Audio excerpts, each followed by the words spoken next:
Mi pasión por el audio hi-fi me llevó a crear este espacio. Analicemos juntos la última tecnología. Estamos en el año 2026 y hoy en día resulta que hay personas pagando cientos de dólares por tecnología musical usada de hace más de 30 años. Sí, es increíble. O sea, comprando discos que almacenan menos información que un solo archivo de audio sin pérdida moderno. Y además, lidiando voluntariamente con las secuelas de un software que fue universalmente odiado en su época. Totalmente. Un software que nadie quería usar. Exacto. Y todo por un pequeño cuadrado de plástico con un disco adentro. Entonces, la gran pregunta es, ¿por qué el minidisc de Sony tiene este culto absoluto que se niega a dejarlo morir? Esa es precisamente la gran paradoja de todo este tema. Porque fíjate, observamos un formato que, desde el punto de vista de la ingeniería, era un milagro portátil para la década de los 90. Un milagro que prometía maravillas. Exacto. O sea, hacía casi todo bien. Resolvía problemas reales del consumidor, pero terminó chocando contra fuerzas económicas y un cambio de paradigma digital que, bueno, nadie dentro de la industria anticipó a tiempo. Y para entender cómo llegamos a este punto, hemos recopilado una montaña de fuentes para nuestro análisis a fondo de hoy. Tenemos material interesantísimo. Así es.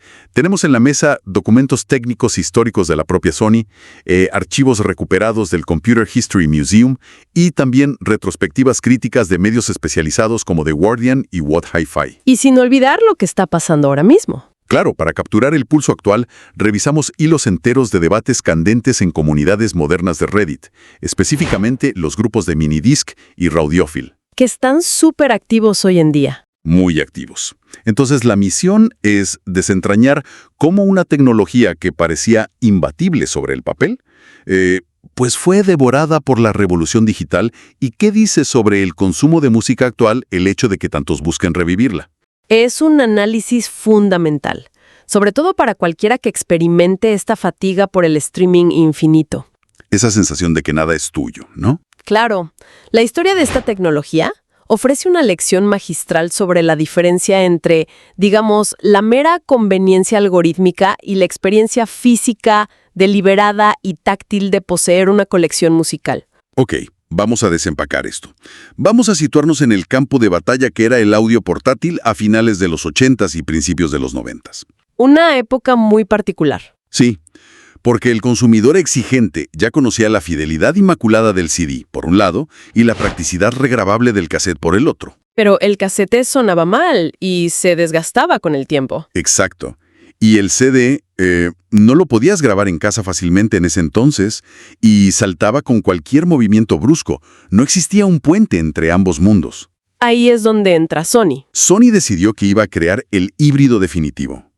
Imagínate intentar cruzar genéticamente la alta fidelidad de un CD con la practicidad de un bloc de notas de bolsillo que nunca se rompe, un formato digital, regrabable y que fuera inmune al movimiento. Y la respuesta a ese desafío, no fue simplemente encoger un disco compacto. Eso no iba a funcionar. Tuvieron que inventar algo desde cero. Prácticamente. Desarrollaron un formato magneto-óptico. Físicamente hablamos de un disco de 64 milímetros de diámetro, encerrado en un cartucho de plástico rígido con un obturador metálico deslizante. O sea, muy parecido a los disquetes de computadora de 3,5 pulgadas que dominaban la época. Sí, el concepto del cartucho protector era muy similar. Pero el proceso para grabar los datos era asombroso. Y aquí es donde se pone técnico. A ver, cuéntame de eso. Se requería un láser en la parte inferior para calentar una capa magnética en la superficie del disco hasta alcanzar lo que se llama su punto de Curie. ¿Y qué temperatura es esa? Alrededor de los 180 grados centígrados. Espera un momento. ¿Calentar un disco a 180 grados dentro de un aparato que llevas en el bolsillo del pantalón? Suena un poco alarmante, lo sé. Suena como un peligro de incendio gigante. O sea, ¿qué pasaba si alguien dejaba ese equipo en el tablero de un auto en pleno verano? Suena que todo el aparato corría el riesgo de derretirse o, como mínimo, de borrar toda la música por accidente con el calor ambiental. Claro, es una preocupación lógica, pero el truco estaba en la precisión microscópica del sistema. Ah, ok. El láser no calentaba todo el disco de golpe. Calentaba un área minúscula, de apenas una fracción de micrómetro, y solo durante una milésima de segundo. ¡Wow! Rapidísimo. Era una transferencia de energía térmica sumamente localizada y muy controlada. Entonces, una vez que ese punto microscópico alcanzaba los 180 grados, la coercitividad magnética del material caía a casi cero. Y ahí es cuando se escriben los datos. Exactamente. En ese instante preciso, un cabezal magnético situado en la cara opuesta del disco aplicaba un campo magnético minúsculo para invertir la polaridad y escribir un 0 o un 1 digital. Y me imagino que en cuanto el láser avanzaba un micrómetro más, ese punto previo se enfriaba casi al instante, congelando los datos ahí mismo. Así es. Por eso el calor del tablero de un auto no era un problema real para los datos. Claro, porque nunca llegaría a esa temperatura de forma focalizada. A temperatura ambiente o incluso a 60 o 70 grados dentro de un vehículo bajo el sol, la capa magnética es extremadamente estable. Un campo magnético cotidiano no podía alterar la música a menos que se aplicara simultáneamente ese calor extremo y focalizado del láser. O sea que era un formato súper robusto. Totalmente. Esto garantizaba que un minidisc se pudiera regrabar 1.000.000 de veces sin degradación de la señal, superando por completo el problema del desgaste físico de las cintas de casete. Eso es brillante. Pero además estaba el problema de los saltos. Porque los primeros Discman eran notorios por interrumpir la canción con el más mínimo movimiento si ibas caminando. Caminar con un Discman era una prueba de paciencia. Sí. Y para solucionar esto en el minidisc, Sony integró una memoria buffer. Un chip de RAM. Exacto, un chip que almacenaba hasta 40 segundos de audio por adelantado. Entonces, si el aparato recibía un golpe y el láser perdía el surco temporalmente, la música seguía fluyendo. Claro, seguía fluyendo desde el chip de memoria mientras el mecanismo óptico volvía a encontrar su lugar y leía los siguientes datos. Y desde el punto de vista del usuario, la reproducción era 100% ininterrumpida. Ni te dabas cuenta. Una maravilla de diseño. Sí, pero toda esta magia física traía consigo un problema matemático colosal para los ingenieros. A ver. El disco medía 64 milímetros, casi la mitad del tamaño de un CD estándar. Pero Sony exigía que almacenara exactamente la misma cantidad de tiempo de reproducción, 74 minutos de audio. El estándar para que cupiera la 9ª Sinfonía de Beethoven, como decían del CD. Exacto. El problema es que los datos crudos, o sea, los ceros y unos del audio PCM lineal sin comprimir de un CD, simplemente no cabían físicamente en esa superficie magnética tan pequeña. Así que tuvieron que reducir la cantidad de información por pura necesidad física. Y ahí es donde inventaron este algoritmo de compresión propietario llamado ATRAC. Las siglas de Adaptive Transform Acoustic Coding. ¿Sí? Y no era simplemente comprimir el archivo como si fuera un documento de texto en un archivo zip. No. Lo fascinante aquí es que era compresión psicoacústica basada en las limitaciones biológicas de nuestro oído. El famoso enmascaramiento auditivo. Precisamente. El procesador analizaba el espectro de frecuencias en tiempo real y eliminaba las partes que el cerebro humano es incapaz de percibir. ¿Cómo funciona eso en la práctica? Imagina que en la grabación hay un estallido fuerte de una batería. Nuestros oídos no van a registrar un sutil rasgueo de guitarra acústica que ocurra exactamente en ese mismo milisegundo o en una frecuencia adyacente que quede oscurecida por el golpe. El ruido fuerte tapa el suave. Exacto. Entonces, ATR descartaba esos datos imperceptibles, logrando reducir el peso del audio en una proporción de 5:1 en su primera generación. Es como empacar una maleta compartida para un viaje largo y sacar en secreto toda la ropa que sabes que la otra persona definitivamente no se va a poner. Es una excelente analogía. Claro, porque la maleta termina pesando 1/5 parte, el viaje es mucho más ligero y a simple vista parece que el guardarropa está intacto porque nadie extraña lo que no planeaba usar en primer lugar. El problema de esa maleta, siguiendo con tu ejemplo, es que si quien empaca toma una mala decisión y el algoritmo se equivoca, termina descartando una prenda indispensable que sí se va a notar de inmediato. Y se va a notar muchísimo. Y eso fue precisamente lo que percibieron los audiófilos de la época. Hay que pensar que para lograr ese análisis psicoacústico en tiempo real dentro de un dispositivo portátil en 1992... Y funcionando con simples pilas AA. Claro, el procesador tenía unas limitaciones de cálculo severas. Por eso, los primeros códecs de ATTRAC cometían errores audibles. ¿Empezaron a notarse los defectos? Sí, el formato dejaba de ser bit perfect. Ya no era una copia matemática exacta del CD original, sino que introducía artefactos sonoros. Y ahí se plantó la primera semilla de duda y resistencia por parte de los puristas del audio, que obviamente consideraban inaceptable cualquier formato con pérdida. Para ellos era casi un sacrilegio. Exacto. Pero a pesar de esto, la tecnología en sí seguía siendo revolucionaria para la grabación portátil del consumidor promedio. Y aquí es donde se pone realmente interesante, porque si era tan genial y resistente, ¿por qué no logró una dominación comercial absoluta? El primer gran muro fue puramente económico, sin lugar a dudas. El precio. El primer reproductor portátil inaugural, el MZ1, llegó al mercado estadounidense en el 92 con un precio de $750 de la época. $750. Con la inflación de hoy, sería una locura. Para la mayoría del público masivo que solo quería hacer mezclas de canciones grabadas de la radio o de sus cassettes, era una barrera de entrada totalmente prohibitiva. Una inversión absurda, especialmente si estaban compitiendo por un mercado juvenil que no tiene ese nivel adquisitivo. Y por si fuera poco, había un problema gravísimo de contenido comercial. Había muy pocos álbumes pregrabados en minidisc en las tiendas. Casi nada, en realidad. Sí, es cierto que Sony lanzó títulos clave como Dangerous de Michael Jackson o lanzamientos de Nirvana o Mariah Carey, pero lo hacían impulsados por el músculo de su propia división musical, Sony Music. Claro, ellos mismos se daban soporte. Pero los sellos discográficos rivales no tenían ningún incentivo para invertir en líneas de producción para un formato nuevo que encima requería que el usuario comprara equipos de $750. Esto generó el clásico estancamiento tecnológico, ¿verdad?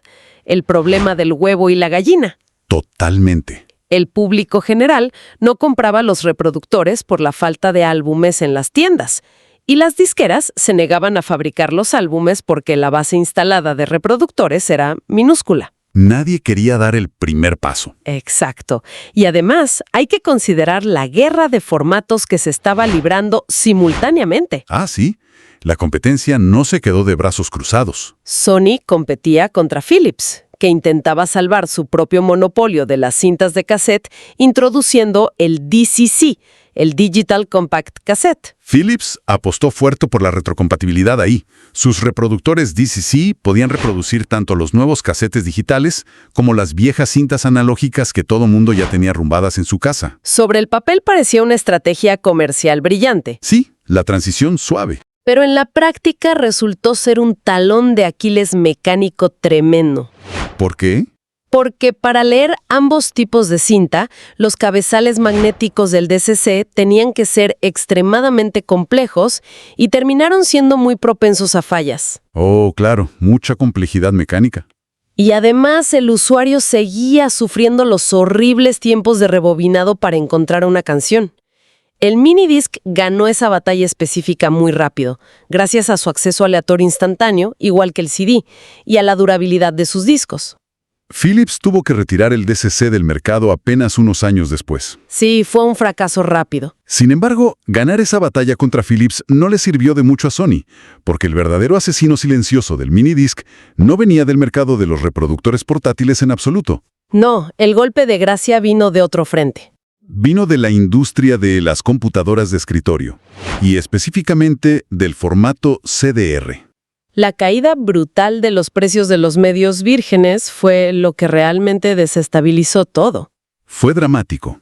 A finales de los años 90, las grabadoras de CD para PC dejaron de ser esos artículos de lujo carísimos para estudios profesionales y se volvieron equipo estándar en casi cualquier computadora casera. Y el precio de un disco CDR en blanco, de esos que comprabas en paquete, bajó rapidísimo de $12 a unos pocos centavos. De pronto, cualquier persona con una computadora podía compilar su propia mezcla en perfecta calidad. Y sin compresión psicoacústica. Exacto.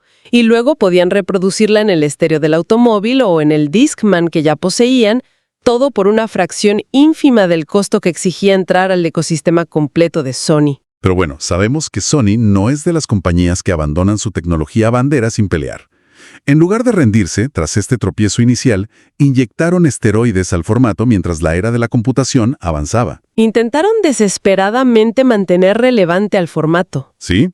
La evolución técnica de los años siguientes intentó cerrar la brecha con los formatos que iban surgiendo en PC. Y lograron algunos hitos de ingeniería realmente sorprendentes en esa etapa. Como el MDLP, ¿no? Sí, el MDLP o Long Play, que exprimía la compresión ATRC para poder meter hasta 320 minutos de audio en un solo disco estándar. Eso es un montón de música para esa época. Muchísima. Posteriormente lanzaron NetMD, que fue un cambio enorme, porque por fin permitía abandonar ese tedioso proceso de grabar la música en tiempo real. Uf, sí. Conectar el cable de audio, presionar play en el reproductor de CD y record en el minidisc al mismo tiempo y esperar una hora. Exacto. Una pesadilla.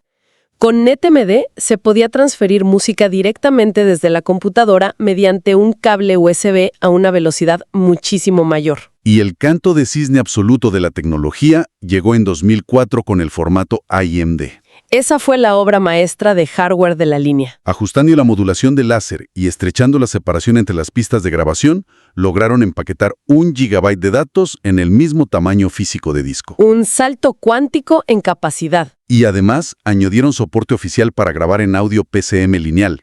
Es decir, por fin, después de tantos años de críticas, se podía tener una grabación sin compresión psicoacústica, idéntica a la calidad de un CD. Si conectamos esto con el panorama general y si evalúas solo el hardware, el HiMD era la máquina de grabación de campo portátil casi perfecta. Sí, los periodistas de la época lo elogiaban.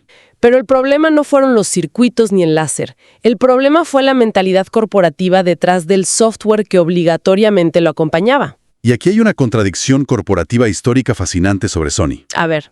Sony era un gigante de la electrónica de consumo. Fabricaba los aparatos, pero al mismo tiempo era uno de los imperios discográficos más grandes del planeta con Sony Music. Tenían intereses cruzados muy fuertes. Tenían un terror absoluto, casi paralizante a la piratería digital.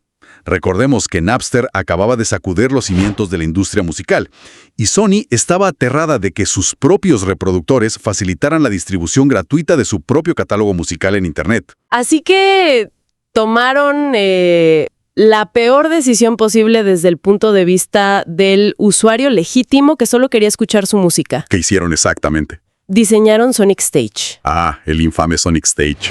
El software obligatorio en PC para transferir música a los reproductores NetMD y HiMD.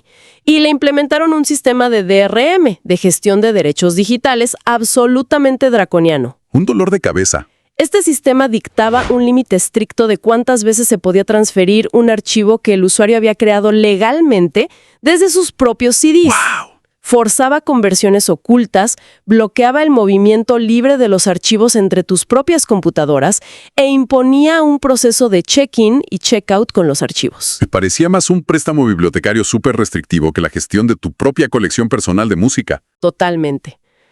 Castigaron al consumidor honesto que invirtió cientos de dólares en su tecnología. Revisando los foros, he leído innumerables relatos de usuarios que perdieron bibliotecas musicales enteras, simplemente porque el disco duro de su computadora falló y el restrictivo software de Sony se negó a extraer las canciones de vuelta desde el reproductor minidisc hacia una computadora nueva. Construyeron una prisión digital alrededor del usuario para proteger sus derechos de autor. Es una ironía tremenda. Intentaron proteger tanto la música mediante sistemas cerrados que terminaron alejando a la gente. Y esa misma obsesión por controlar el ecosistema cerrado contrasta violentamente con lo que ofrecían competidores más ágiles en ese momento. Claro, el elefante en la habitación, Apple. Exacto. Cuando Apple lanzó el iPod en 2001, su propuesta no era un medio físico restrictivo lleno de candados. Era la promesa de llevar toda tu biblioteca musical en el bolsillo con una interfaz de sincronización completamente indolora. El paradigma del consumidor cambió. Pasó del ¿qué disco físico llevo hoy en la mochila? Al llevo toda mi colección en archivos invisibles. El minidisc, a pesar de sus innovaciones como HiMD, llegó demasiado tarde al mundo del MP3. Y bueno, según la historia corporativa oficial, Sony dejó de fabricar reproductores en 2013 y paralizó por completo la producción de discos vírgenes el año pasado, en 2025. Así es. Así que el formato, desde el punto de vista comercial, está oficialmente extinto. Pero Pero eso nos trae de vuelta a la paradoja inicial de nuestra discusión de hoy. Entonces, ¿qué significa todo esto? ¿Por qué en 2026 la comunidad alrededor de esta tecnología es más activa que nunca? es fascinante asomarse a esos foros especializados y blogs hoy en día. Reddit está lleno de ellos. Sí, en lugares como Rimini Desk hay ingenieros aficionados imprimiendo piezas de plástico en 3D para reemplazar los diminutos engranajes rotos de las máquinas viejas. Es pura devoción. Hay programadores creando soluciones de código abierto maravillosas, y la gente está pagando precios infladísimos en el mercado secundario de eBay por reproductores usados. Lo cual demuestra que este resurgimiento no se trata de buscar conveniencia. Cualquier teléfono inteligente moderno es objetivamente superior en ese aspecto. 100%. Al analizar las opiniones de la comunidad moderna, el consenso es clarísimo. El formato ofrece algo que Spotify y Apple Music jamás podrán proporcionar. Un ritual físico. Exacto.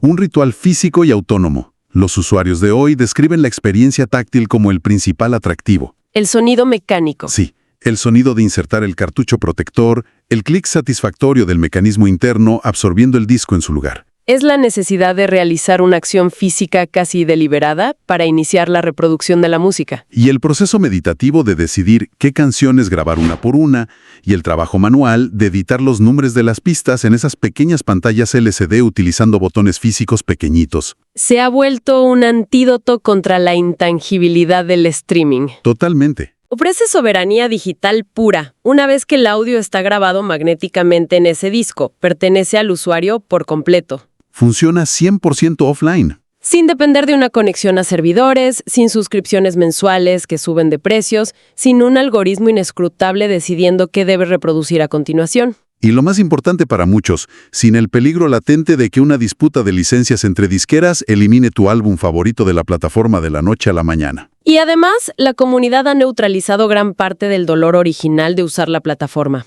Ah, sí, el software.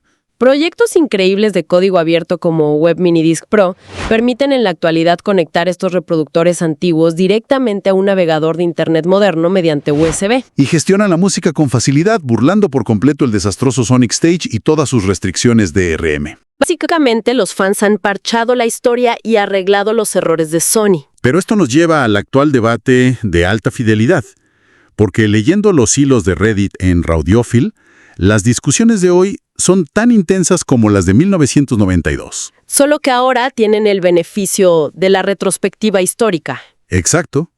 Y hay dos posturas muy definidas sobre el sonido del formato A-Track en 2026. Por un lado, están los defensores de lo que llaman la coloración del sonido. Los amantes de la calidez. Así es. Muchos argumentan que las primeras versiones de compresión de Sony, al procesar y recortar las frecuencias, impartían una calidez o un cuerpo particular a la música. Como un filtro analógico casi. Sostienen que resulta una experiencia auditiva más agradable e indulgente, especialmente si se compara con los tonos agresivos y metálicos de los primeros archivos MP3 de bajo bitrate. Y en el otro extremo está la facción purista, que no perdona nada. Leyendo un hilo reciente, un usuario resumía la frustración de analizar el sonido del primer algoritmo A-Track, indicando que tenía una fidelidad digna de un teléfono descompuesto. ¡Auch! Y decía literalmente que el rango dinámico se sentía como una vaca muerta, si se compara con los estándares modernos sin pérdida como el formato FLAC. Es una descripción bastante gráfica. Sí, para este grupo, la manipulación psicoacústica evidente en las primeras máquinas es inaceptable, a menos que utilicen equipos HMD modernos grabando en calidad de CD puro. Estos debates reflejan que adoptar el formato hoy en día requiere, aceptar sus matices. Existen ventajas innegables. ¿Como cuáles destacarías hoy? La edición no destructiva, por ejemplo, te permite dividir, unir y mover pistas instantáneamente como si fuera magia, directamente en el aparato. Eso es genial. También la grabación continua, sin silencios artificiales entre canciones, el famoso gapless playback, que es ideal para escuchar álbumes en vivo, y la extrema robustez del disco que ya mencionamos. Pero los contras en 2026 son críticos. Estamos hablando de depender de mecanismos físicos que superan las 2 o 3 décadas de antigüedad. El mantenimiento es un dolor de cabeza. Las correas de transmisión de goma se desintegran, los láseres ópticos tienen una vida útil finita y eventualmente se agotan y mueren. Y los engranajes de plástico se rompen. Exacto. Y encima de los problemas de reparación y el alto costo de entrar al hobby hoy en día, está la temida escasez tras el fin de la producción en 2025.